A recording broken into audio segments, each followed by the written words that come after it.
Hello and welcome to Inside Iraq. I'm Jassim Azawi. The war in Iraq has forced thousands of Iraqi doctors, scientists and engineers to flee their homeland. Many of Iraq's brightest are now scattered throughout the Middle East and beyond.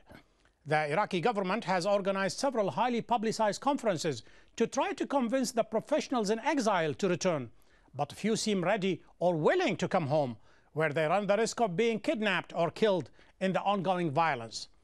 The brain drain is sapping Iraq's energy to revive the country's infrastructure and economy. In this episode, we shall explore what might convince Iraqi professionals to return home. And we ask whether Iraq's reconstruction efforts will succeed without the experts in exile. Thousands of Iraqi professionals like Rani Jamel, who fled the country after the US-led invasion in 2003, are ignoring the Iraqi government's attempts to lure them home. Iraq is in short supply of qualified doctors, engineers, academics and scientists, something which is hindering prospects of the country moving forward in an effort to rebuild its economic and social infrastructure. About 40% of Iraqi professionals have left the country since 2003, according to a study by the Brookings Institution. This exodus of talent and expertise has created a brain drain in Iraq, which is likely to have a long-term impact on the country's future development. In the healthcare sector alone, the numbers tell a common story. More than half of Iraq's estimated 34,000 doctors have taken refuge overseas in the last 6 years, according to global health group MedAct. It has warned of the serious healthcare issues in Iraq as a result of this brain drain. For those professionals who have stayed behind, large numbers have been kidnapped or killed in the ongoing sectarian conflict. The Iraqi government has been trying to convince its professionals to return home. The government last year revoked the de-Baathification law. This annulment effectively allows former Ba'ath Party members who worked for the regime of Saddam Hussein to return and work under the present government. The government also revised salaries of professionals such as doctors and engineers to offer them a better financial reward. But with Iraq's political and security situation still in a fragile state, it is unclear how many professionals, if any, are choosing to return. Without a pool of professional expertise in various fields, Iraq will find it hard to kickstart its rehabilitation and reconstruction. To discuss Iraq's brain drain and its long-term impact on Iraq, I'm joined from Baghdad by Iraqi Higher Education Minister Al-Ujayli, and from Amman by Omar Al-Kubaisi, a senior consultant cardiologist and a former Director General of Ibn al-Bitar Hospital in Baghdad, and from Washington, Raed Jarrar, an Iraq consultant at the American Foreign Service Committee. Gentlemen, welcome to Inside Iraq. Mr. Al-Ujayli, let me start with you. Iraq has held several conferences inside Iraq to convince Iraqi exiles, experts, engineers, and doctors to come home and participate in its reconstruction. All of these conferences, they have failed. Why is that? No, not all of them are failed. Some of them really succeeded, and many intellectuals have come to Iraq and joined the universities. Some of them had problems really, and the problems really from the Iraqi side, they did not offer them appropriate jobs because of the financial crisis. But we are still accepting the intellectual who come from outside Iraq, and we really appointed about 700 in many universities, about 1,000 in the health ministry, and we have a list of about 117 is going to be appointed or reappointed, in other words, in a number of Iraqi universities.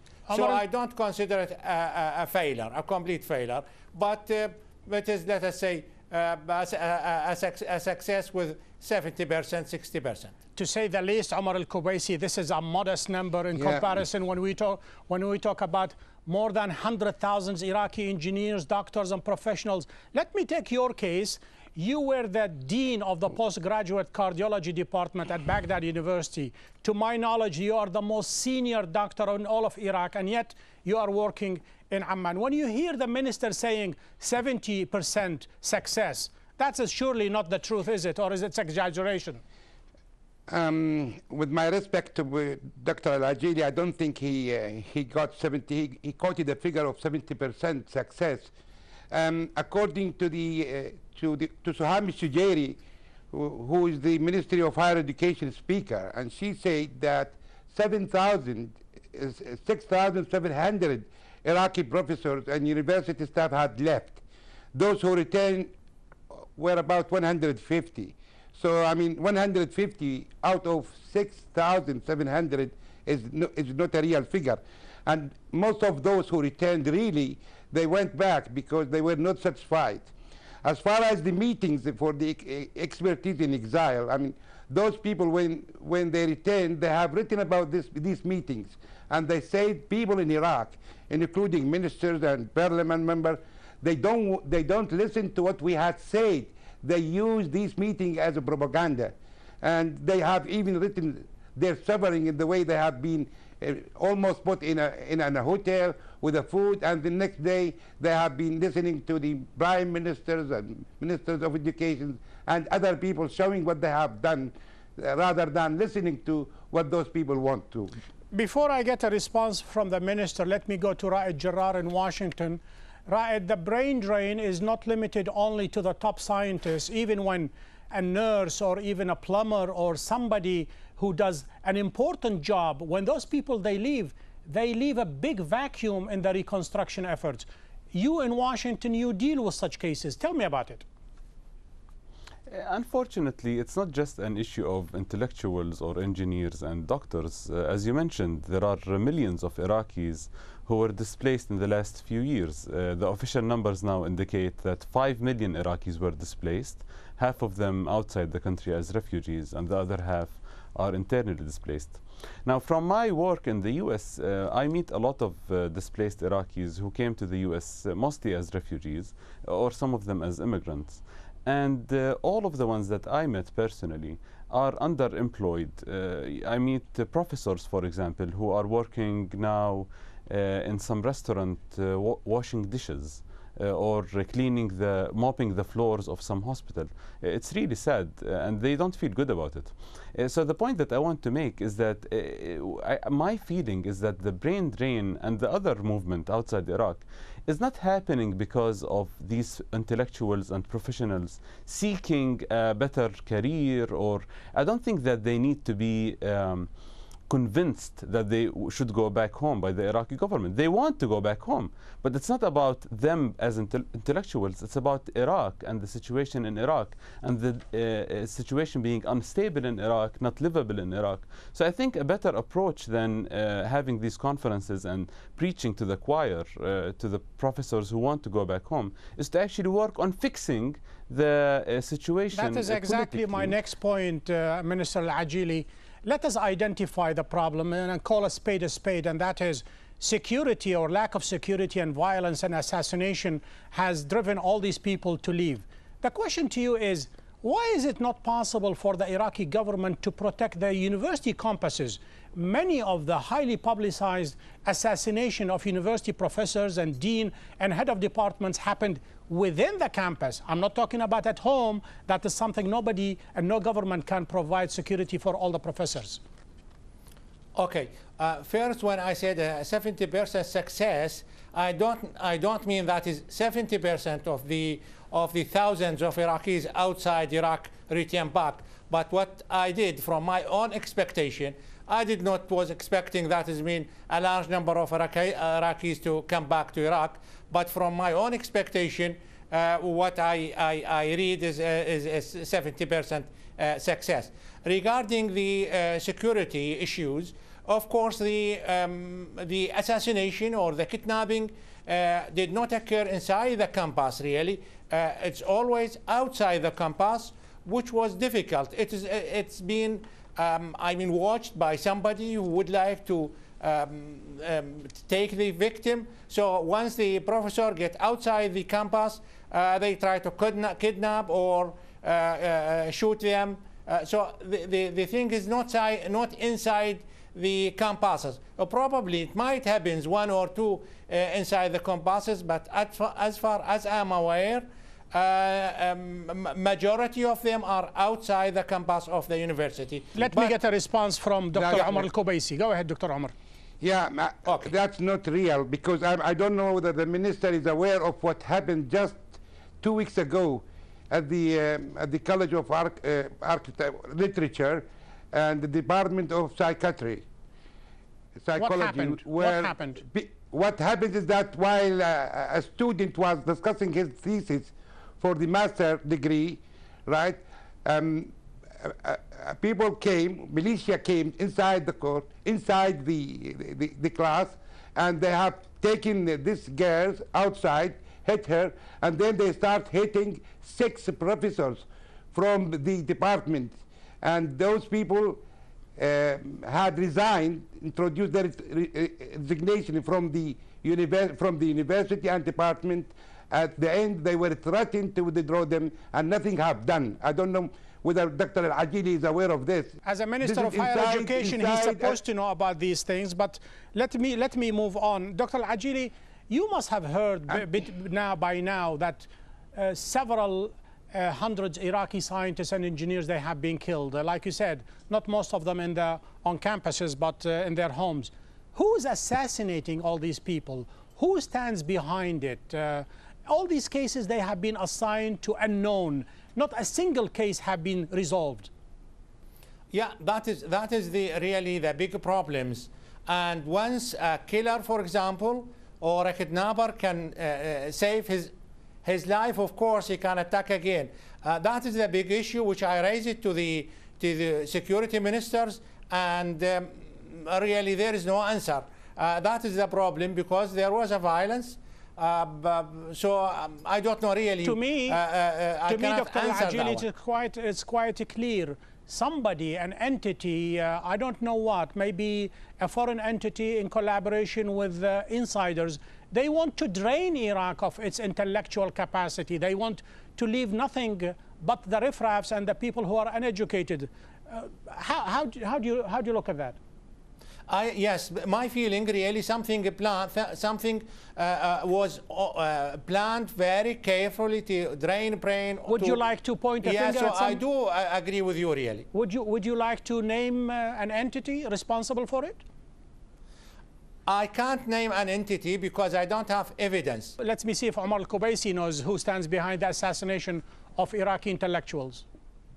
Well, for sure, there's so many data published in the journals, and the fixed keep all the time talking about almost about 15 intelligence systems working in Iraq. Name a few, Omar Al-Kubaisi. Well, the Israelis definitely playing a role in this, and they are doing it either directly through their commandos, or they're doing it through other, in the north, other political groups and militias. What I am asking the minister himself, how come all this huge number of killing and kidnapping and many attempts have been failed, and there is no one investigation which point to any criminal name or any political group, and we know it's sectarian in basis. How come? I mean, even about what happens in his Ministry of Education itself, of higher education. What is the outcome of the investigation hold on just for a second. those who have been kidnapped? Yes. I mean, that is really is not just the intellectual. I mean, kidnapping, assassination was normal in Iraq, and nobody can find the criminals.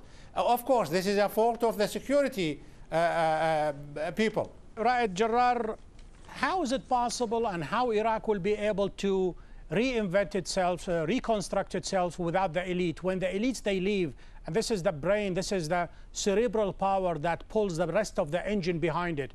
Without them, can you see any hope for Iraq's reconstruction?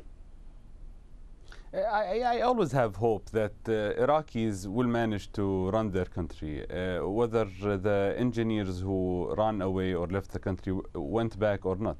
I'm personally an architect, and I'm specialized in post-war reconstruction, and I had to leave Iraq after the US occupation. There are other hundreds of thousands of people like myself.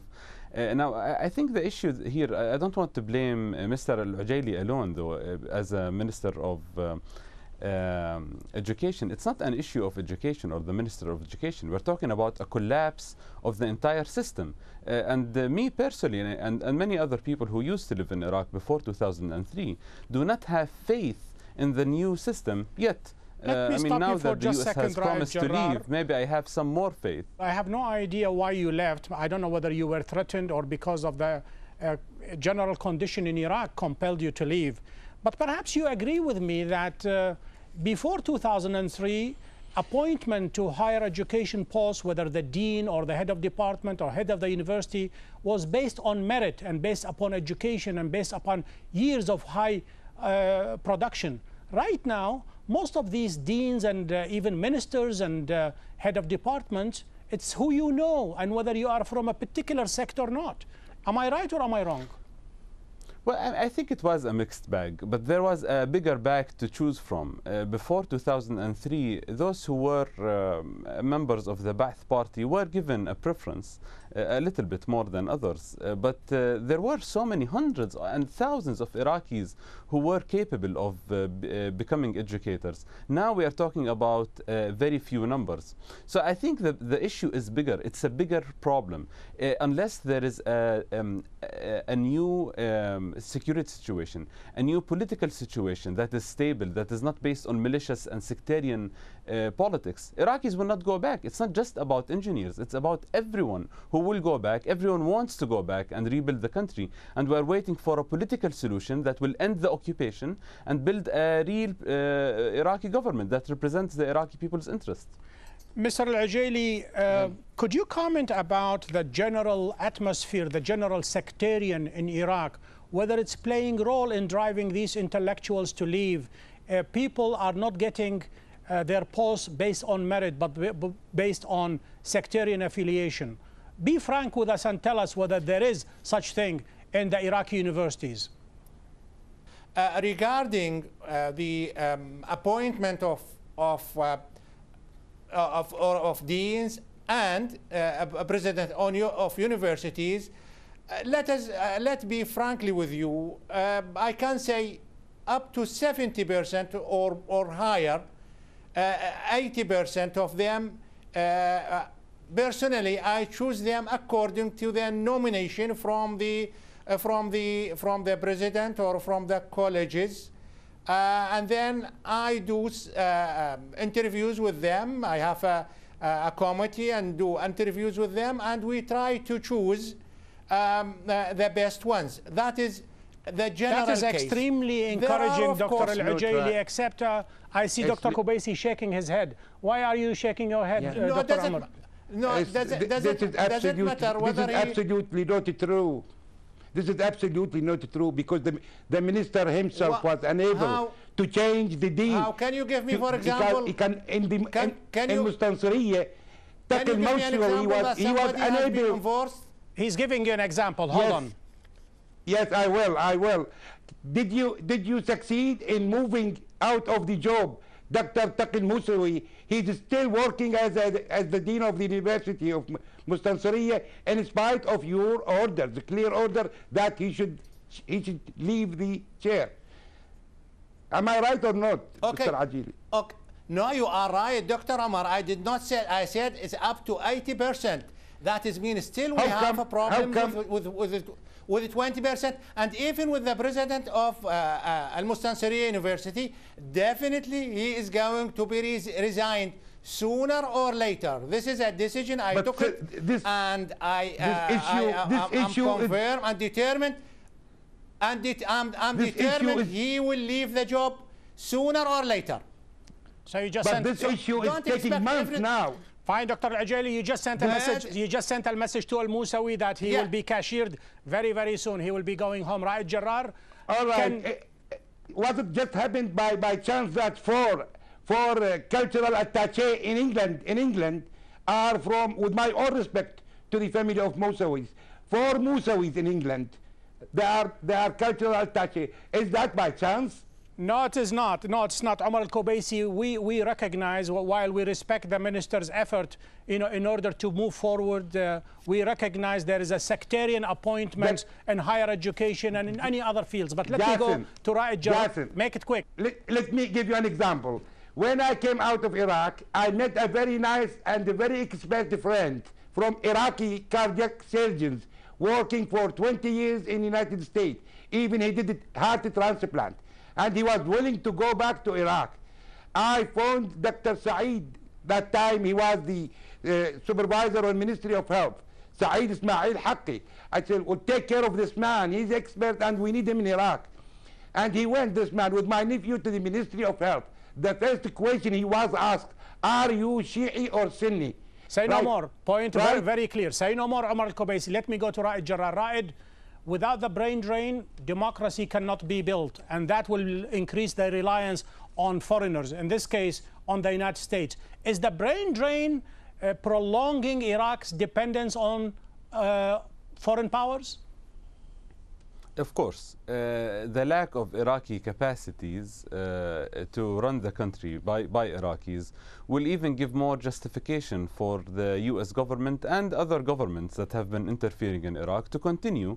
Now the US government can use that as an excuse to prolong the occupation or to prolong the intervention in Iraq. Now, we have a lot of problems, and I see the point of Mr. Al-Kubaisi in pointing out how many problems we have. We have a disaster in Iraq. 1 million Iraqis were killed in the last 5 or 6 years alone, and the country was destroyed. So I think pointing out problems is pretty easy now. What's harder is pointing out how can we get out, what's the way forward.